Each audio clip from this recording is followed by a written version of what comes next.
professor's charts showed a wall of deadly rocks. The old fisherman's memory showed a hidden passage that only opened for 11 minutes a year. To find the treasure, the professor had to decide, trust the science or trust the man everyone thought was crazy. Welcome to the Everyday Hero. Before we begin this story of where modern science and ancient wisdom collide and how the greatest treasures are protected by the most unexpected guardians, tell us in the comments what city you're joining us from. And if you believe some maps are drawn, not on paper, but in human memory, be sure to subscribe. To understand how the professor came to face this impossible choice, we must return to the small, windswept fishing village where it all began, 1 week earlier. Dr. Alistair Finch had arrived in the village like a storm.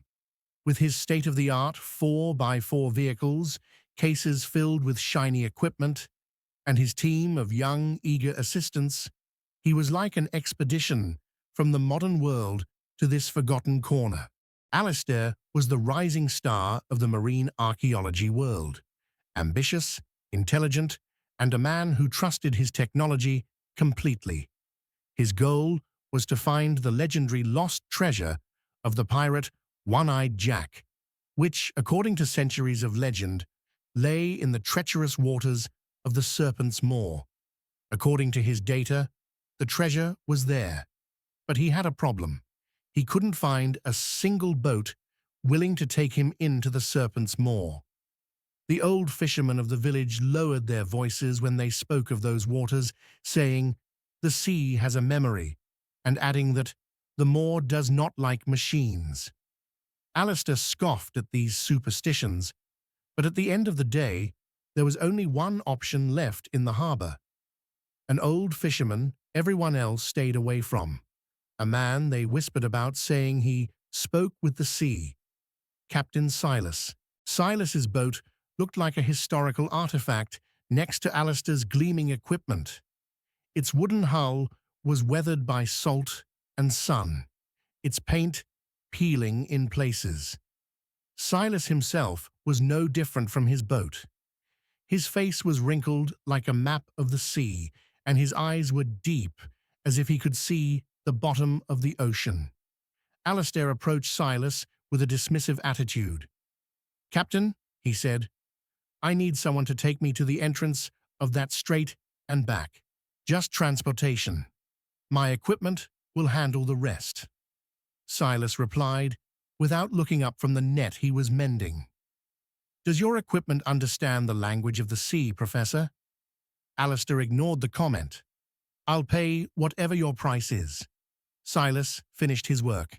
He stood up and, for the first time, looked directly into Alistair's eyes.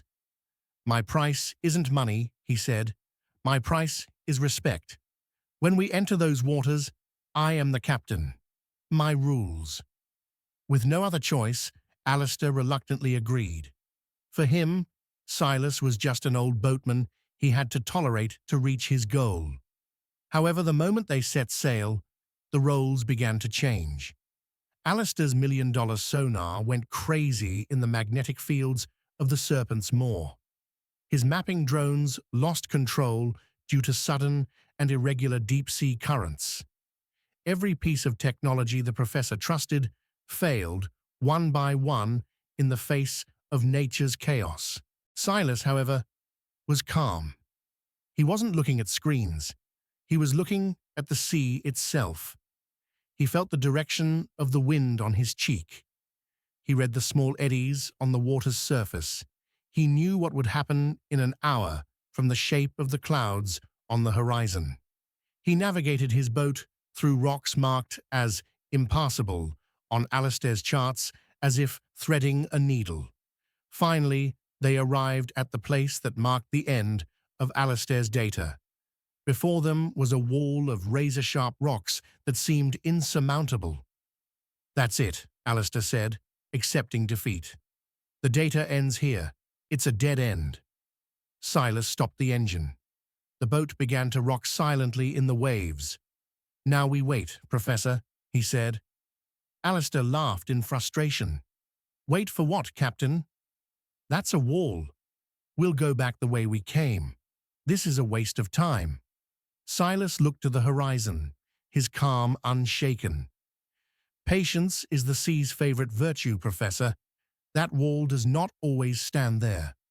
Silas began to explain, the secret passed down through his family for generations.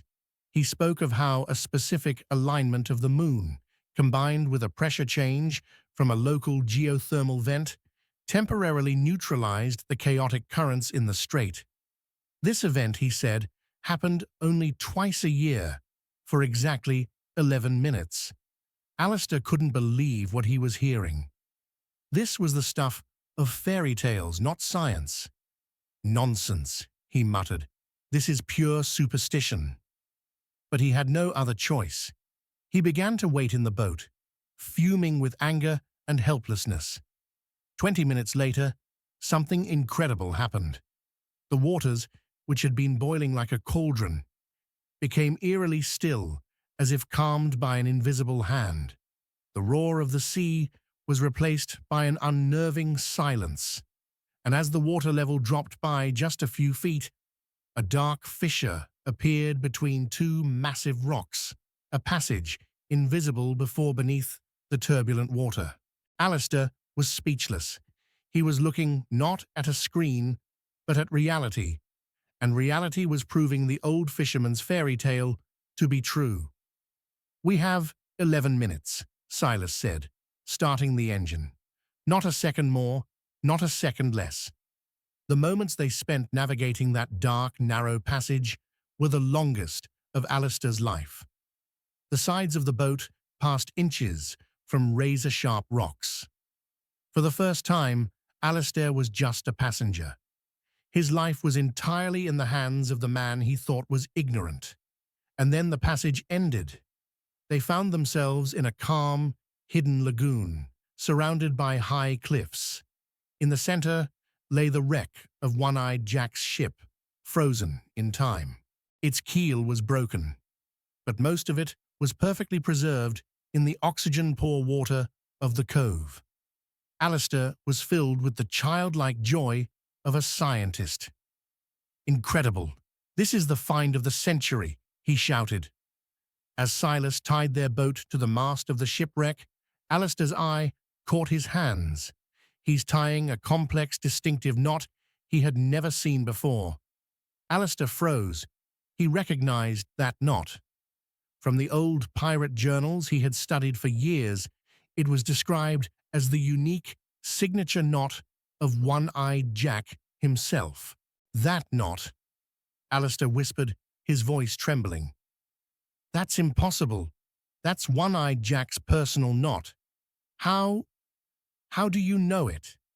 Captain Silas finished the knot and tightened it.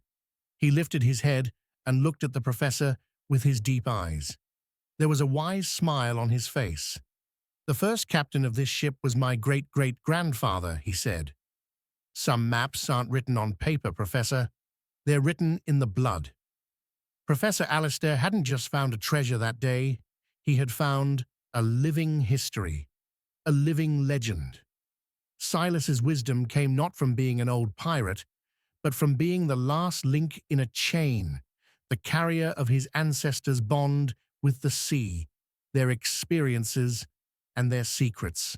His heroism lay in that deep and respectful relationship with nature, a connection that no technology could replicate. The real treasure wasn't the gold in the ship, but Captain Silas himself, in his small fishing boat. Sometimes the most valuable information is hidden not in the newest technologies, but in the oldest stories. Sometimes the most reliable guide is not a satellite signal, but the experience of a man who speaks the language of the sea. Heroism is not always about racing towards the future.